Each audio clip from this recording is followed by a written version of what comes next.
I would say that Iowa is just your ultimate hometown, neighbor helping neighbor type of state.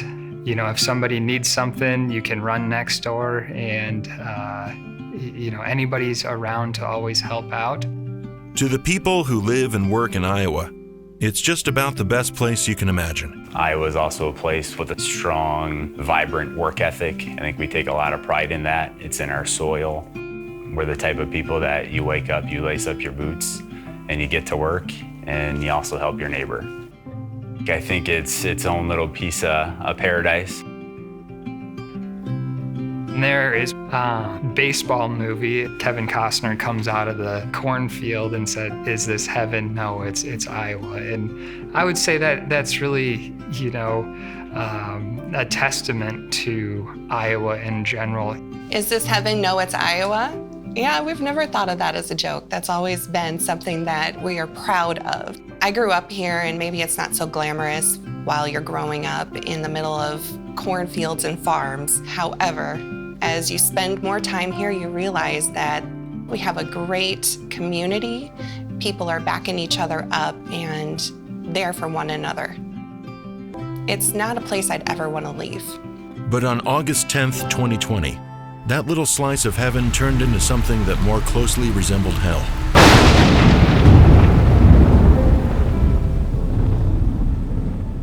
There were people who said to me, I put my vehicles in my garage thinking that was, the way to protect my vehicles, and the garage blew away. I'm not a big guy to take movies and camera pictures and shots with a phone or whatever. But as that storm was coming at us, I took 2 pictures. One to the southwest, one to the northwest. You could literally see the tumultuous wave of the wind coming, where it was picking everything up and just kind of rolling it at us. We're watching power lines go down and trees get uprooted and blown over roads. People are having campers blow by, stuff like that. My 11-year-old started crying. You heard all these sounds and you couldn't really tell what was happening until that blast of the wall in and the glass, and trying to reassure my son that it was going to be okay, but I didn't really know that it was going to be okay. But I said, yeah, it's going to be fine, we're safe. Your dad can fix this house, but all along thinking, I don't know if he can really fix this. With lots of help, yes. Yeah. In addition to a lot of emotion because my family was here alone without me able to protect them, there's all the emotion of all the time and energy that we'd spent, dreaming about and putting together the house, and all the days of coming and checking progress to then see ceilings caved in and windows blown out and walls buckled in after only living here for 5 months. One of my clients said that their door had blown off the hinges. The entire frame of the door had blown into their home, and they were just very scared and didn't know what to do next. I had message after message like that, and at that point I realized we were in something incredible, so powerful. I had one with the roof that was a steel cinder block wall, constructed building with the steel framed roof picked up and flipped over it, kind of like a taco shell the other way. You've seen the movie Twister, how it sticks 2x4s through the wall. These folks had a 6x6 barn beam through their wall of their master bedroom into the mattress and through the stand-up bureau of dresser drawers. And 6x6 beam, and it come from a quarter mile away. Nobody's ever been through something like that. Nobody's ever seen that type of catastrophic damage or even understood what was going on. Well, we had a derecho. Nobody knew what it was. And I pretty much decided to call it an inland hurricane because that's really what it was in terms of the devastation. A tornado is somewhat centralized and goes through and causes the damage. This derecho that hit was, 75 miles wide and 140 miles long. It literally impacted everybody in its way, one way or the other. There's hardly anybody that wasn't affected in some way. And then on top of dealing with a pandemic, it just felt like such a punch in the gut. It was just unreal.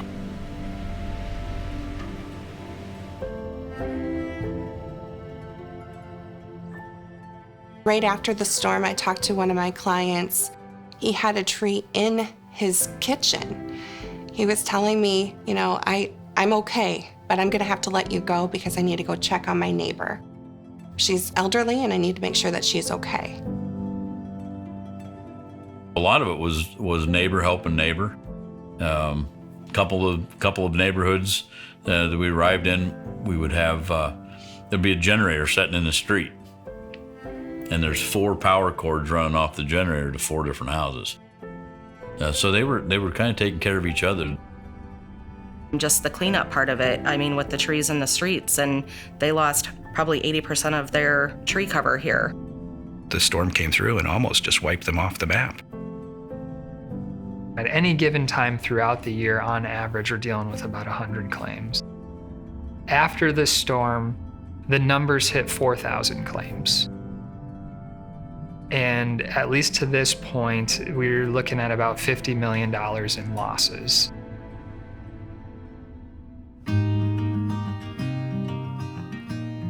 The first week was rough because the whole area didn't have power, right?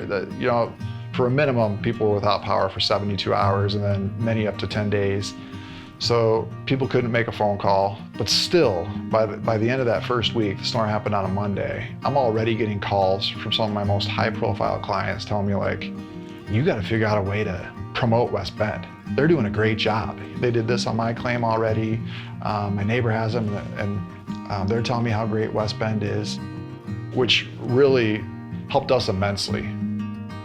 We represent dozens of companies, and to know our lead carrier was taking care of our customers, and that was one less thing for us to do, was an enormous relief.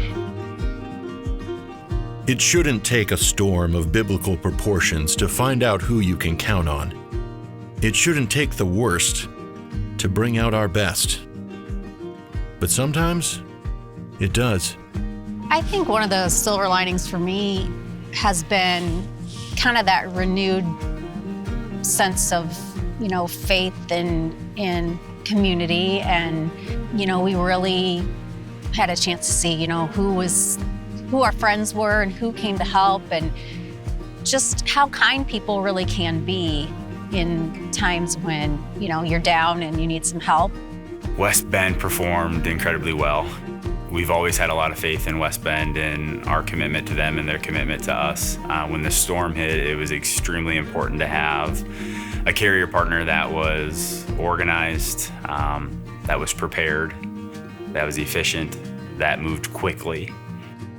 We had one insurance company that was taking 30 days just to get an adjuster out to properties to inspect it, and then another 30 to 45, even 60 days to get claims paperwork back. At West Bend, that would never happen, to wait 90 days to get the adjuster to the point where you can start repairs.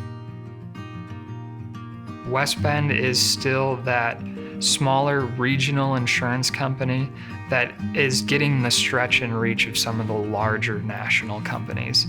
But they haven't forgot their identity either. They know that the relationships are what this business is about. How appropriate for an insurance company to say the worst brings out our best, as our clients are telling us, hey, you probably could find some testimonials on our website from clients that have said that about us, and they might really mean West Bend. But that's so great about the relationship, is they see it as us. It means West Bend understands that they don't just collect premiums, they're preparing to handle claims and catastrophes. When business owners and homeowners have their worst day, they're going to step up and hopefully provide a type of service that makes them feel better at the end of the loss than they did before. Overall, the sentiment within our office was West Bend did a tremendous job in comparison to the competition. One of the biggest factors was getting as many of their own West Bend people on site versus third-party claims adjusters. Wearing the silver lining tag means something to those people, and having conversations with policyholders means something to those people. Extraordinary. They were wonderful. I felt like they did the right thing in any case that posed an issue or a challenge. They were responsive. Honestly, I was blown away by how great they were. West Bend is always a leader in the claims experience side of things, as well as the coverages that they offer. So it's a win-win for the agency, it's a win-win for our clients, and the partnership is just exceptional. So many people have had damage to their homes, not to the extent we did, but small things. And to get a response from their insurance agent's been really challenging. So I think we've had a lot of people be like, who is your agent? Because I think a lot of people are going to switch. I know people that already have. Yeah.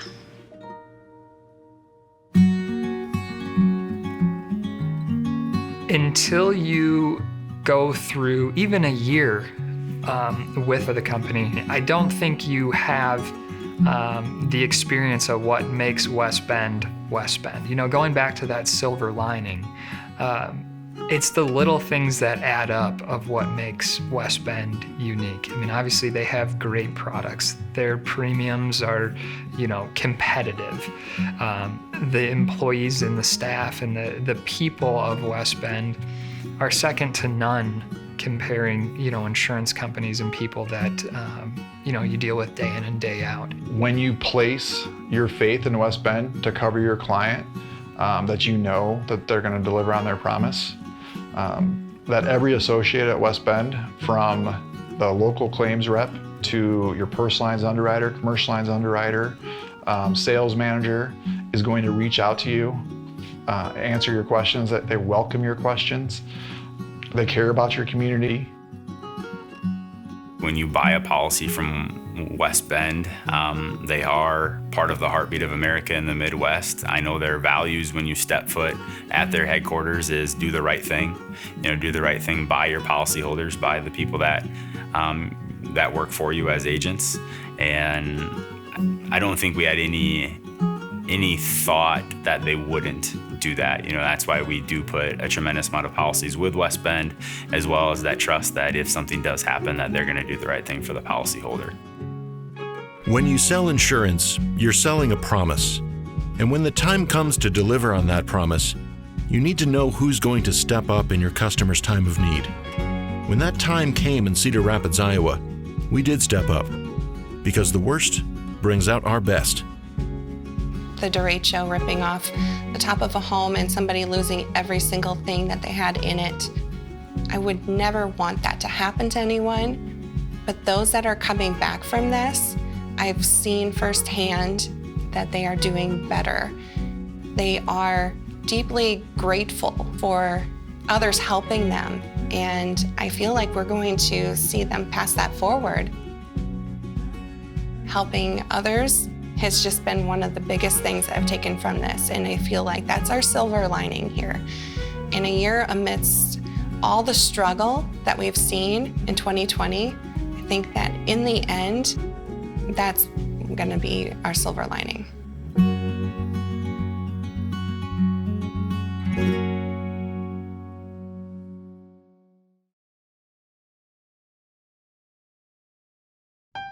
Here's to the guy with the tree in his kitchen who can't talk right now because his elderly neighbor needs help. Here's to the generator in the middle of the street with extension cords running to 4 different houses. Here's to the countless acts of kindness that helped the Midwest recover from one of the worst storms in recorded history. You've given a whole new meaning to the term silver lining. The worst brings out our best. When an inland hurricane called a Derecho leveled Cedar Rapids, we learned some lessons. We learned that most buildings cannot withstand 140-mile-per-hour winds, not to mention most oak trees. We learned that when your roof is gone or there's a tree in your living room, even 8 hours is too long to wait. But most of all, we learned that in Iowa, people take care of each other. And that has been our silver lining. Here's to the guy with the tree in his kitchen who can't talk right now because his elderly neighbor needs help. Here's to the generator in the middle of the street with extension cords running to 4 different houses. Here's to the countless acts of kindness that helped Cedar Rapids recover from one of the worst storms in recorded history. You've given a whole new meaning to the term Iowa nice. The worst brings out our best. When an inland hurricane called the Derecho cut a path through the Midwest, we learned some lessons. We learned that most buildings cannot withstand 140-mile-per-hour winds, not to mention most oak trees. We learned that when your roof is gone or there's a tree in your living room, even 8 hours is too long to wait. But most of all, we learned that in hardship, people take care of each other. And that has been our silver lining. When 140-mile-per-hour winds come out of nowhere and try to wipe you off the map, when you look up and see sky where your roof used to be, when the power is out and stays out for 7 or 8 or 10 days, when the phone lines are down and the cell phones have all gone dead, you find out who your friends are. Because the worst brings out our best. It shouldn't take a storm of biblical proportions to find out who you can count on. It shouldn't take a 4-foot diameter oak tree in your kitchen to find out who you can trust. It shouldn't take the worst to bring out our best. But sometimes it does. And that's the silver lining.